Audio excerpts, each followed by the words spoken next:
अस्सलाम वालेकुम। मैं हूं कासिम जिसकानी और आप देख रहे हैं virtual academy for nursing job preparation.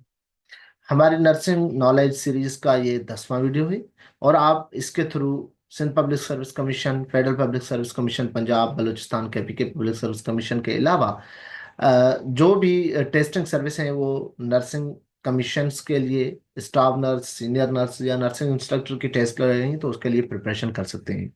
इसके साथ BS nursing, post RN, LHV, midwifery के जितने भी स्टूडेंट और हेल्थ केयर से जितनी भी रिलेटेड फील्ड है वो भी इससे फायदा ले सकते हैं। ये उनके लिए भी बहुत इंपॉर्टेंट वीडियोस हैं। तो अब हम जो बात करने वाले हैं आज के वीडियो में वो है ABC, airway breathing circulation.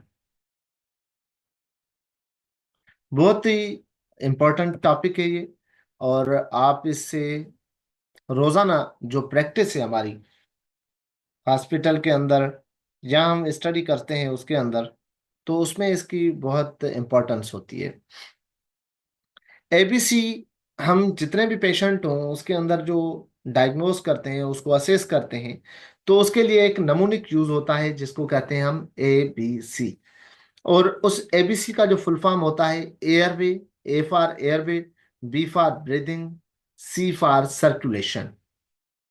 Airway breathing circulation. Important ये होता है कि हमें पेशेंट को केयर देने के लिए, अगर पेशेंट सिक हो, अगर पेशेंट इरेस्पॉन्सिव हो, तो हमने सबसे पहले जो काम करना होता है वो ABC होता है। और उसमें सबसे पहले होता है airway, airway management, airway clearance. Ensure करना है कि पेशेंट का एयरवे क्लियर है या नहीं है।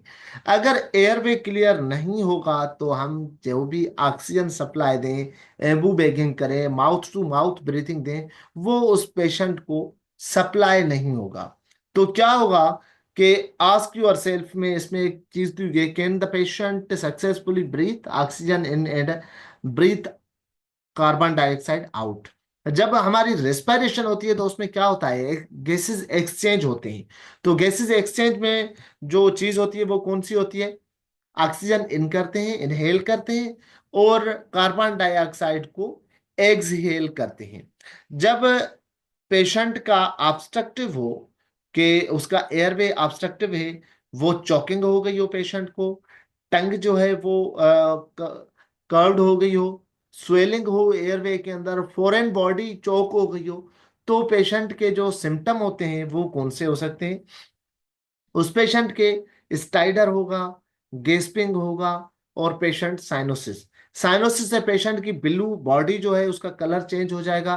गेस्प को हम कहते हैं कि पेशेंट रुक रुक के सांस जो है वो लेगा। और वो उसकी ट्रीटमेंट के लिए पॉसिबिलिटीज क्या होती हैं? तो रिपोजिशनिंग, पेशेंट की पोजीशन चेंज करनी है। अगर वो फ्लैट पोजीशन में है तो उसको पेशेंट को साइड ले करना है। अगर वो उससे भी नहीं हो रहा तो प्रॉन पोजीशन करें और पेशेंट की चोकिंग जो है वो रिमूव करें। परफॉर्म जा थ्रस्ट मैन्योर, जा थ्रस्ट मैन्योर या एब्डामिनल थ्रस्ट, उसको एब्डामिन की तरफ बाजू देकर उसको जो है वो थ्रस्ट देने हैं, तो उसके अंदर जो गले में कोई चीज अटकी हुई होगी तो वो निकल जाएगी। अगर वो पेशेंट की स्वेलिंग है गले के अंदर और चॉकिंग वगैरह नहीं है तो फिर पेशेंट को इंट्यूबेट करना होता है, वो वेंटिलेटर पे रखना होता है। दूसरा है बी। बी है ब्रीथिंग। ब्रीथिंग में क्या होता है कि पेशेंट की गैसेस की एक्सचेंज जो है वो हो रही है या नहीं हो रही। अगर नहीं हो रही तो नेसेसरली हमने क्या करना है, उसको पेशेंट को ऑक्सीजन सप्लाई देना है, एम्बू बैगिंग करनी है। तो गैसेस एक्सचेंज जो लंग्स तक है वो हो रही है या नहीं हो रही। तो उसमें क्या होता है, गैस एक्सचेंज तब होंगे सक्सेसफुली जब एयरवे क्लियर होगा। अगर एयरवे क्लियर है और ब्रीथ नहीं कर रहा पेशेंट, जो पॉसिबल प्रॉब्लम है, जो ब्रीथिंग उसकी प्रॉपर नहीं हो रही, तो उसके पल्मोनरी ओडिमा हो सकता है, अस्थमा हो सकता है पेशेंट को, या न्यूमोथोरैक्स हो सकता है। तो ये तीनों पॉसिबिलिटीज जो है वो चेक करनी है। साइन सिम्टम कौन से हो सकते हैं ब्रीथिंग के साथ अगर पेशेंट को प्रॉब्लम है? तो हाइपर वेंटिलेशन हो सकता है और हाइपोवेंटिलेशन हो सकता है। गैस्पिंग, पेशेंट को गैस्प होगा, सांस रुकेगी, अटकेगी, बंद होगी। और सेचुरेशन, जो ऑक्सीजन की सेचुरेशन है वो जो है वो कम हो जाएगी, 80 से बिलो आएगी। तो हमने क्या करना होता है, हम पहले वाले जो फर्स्ट एंड सेकंड लेक्चर में ऑक्सीजन सेचुरेशन और इन पे बात करके आए। अगर आप हमारे सीरीज वाइज लेक्चर देखेंगे तो आप लोगों को सारी चीजें बिल्कुल क्लियर समझ में आ जाएंगी। और उसके जो पेशेंट को ब्रीथिंग प्रॉब्लम है उसका ट्रीटमेंट क्या हो सकता है। फर्स्ट ऑफ ऑल ऑक्सीजन की जरूरत होती है पेशेंट को। तो हमने क्या करना है, पेशेंट को ऑक्सीजन देना है। वो ऑक्सीजन कैसे, कौन से डिवाइस से देना है, वो हम नेक्स्ट लेक्चर में सारा पढ़ेंगे ऑक्सीजन सप्लाई के बारे में। वेंटिलेट करना है पेशेंट को। अगर ऑक्सीजन दे रहे हैं आप पेशेंट को नेजल प्राउंग के थ्रू, ऑक्सीजन मास्क के थ्रू, और वो पेशेंट रिस्पॉन्स नहीं कर रहा, तो पेशेंट को वेंटिलेटर पर लेकर जाना है। Insertion of chest tube. अगर न्यूमोथोरेक्स का पेशेंट है तो अल्टीमेट हमें क्या करना होगा, उसको पेशेंट को चेस्ट ट्यूब लगाना होगा। थर्ड है हमारा सर्कुलेशन। सर्कुलेशन, हमारे ब्लड की सर्कुलेशन, हमारे बॉडी ऑर्गन तक जाना, बॉडी ऑर्गन तक ये परफ्यूजन पहुंचाना बहुत इंपॉर्टेंट होता है। हमारे बॉडी को जो ऑक्सीजन की सप्लाई हो, न्यूट्रिशन की सप्लाई हो, कार्बन डाइऑक्साइड की जो है वो बैक होना और एक्सक्रीशन होना एक्सपायरेशन के थ्रू, तो वो डिपेंड करता है हमारी सर्कुलेशन पे।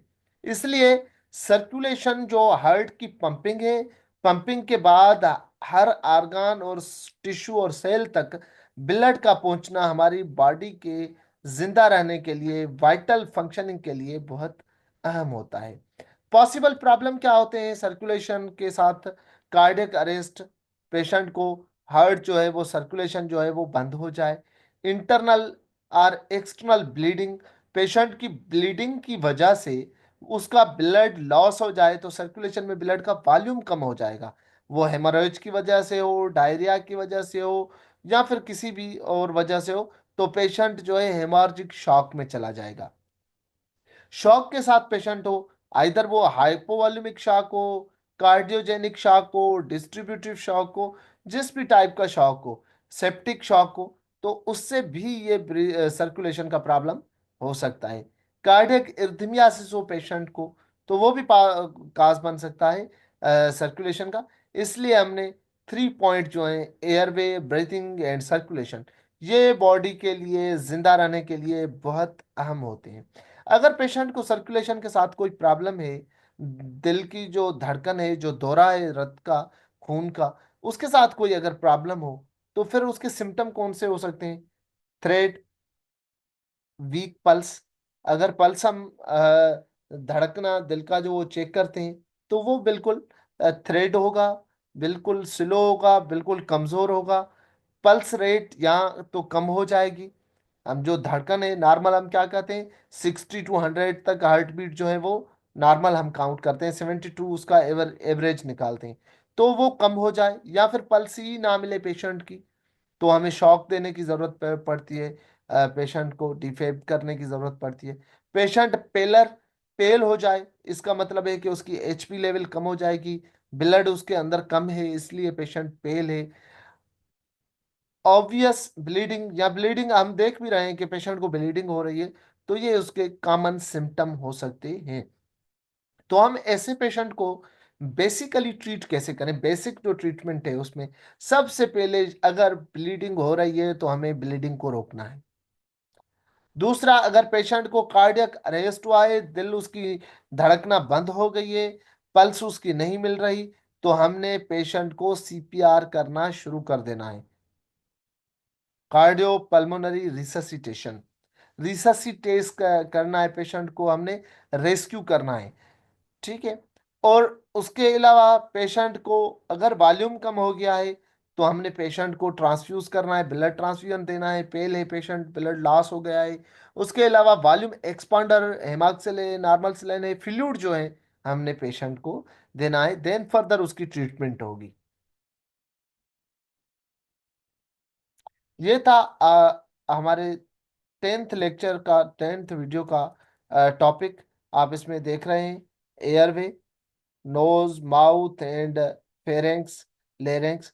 देन ब्रीथिंग की बात कर रहे हैं तो हमारी लंग्स जो है यहाँ पे दिए हुए हैं कि लंग्स लेवल पे, पल्मोनिक लेवल पे, एंड कार्डियोवेस्कुलर सर्कुलेशन जो है उसमें ब्लड वेसल और हार्ट का रोल होता है। तो हमारा आज का टॉपिक था एबीसी, बहुत इंपॉर्टेंट टॉपिक था। अगर इसमें कोई सजेशन हो तो हमारे कमेंट बॉक्स में ज़रूर दें। अगर आप इस पे चैनल हमारे पे न्यू हैं तो हमारे चैनल को सब्सक्राइब ज़रूर करें। Thank you. अल्लाह हाफिज़।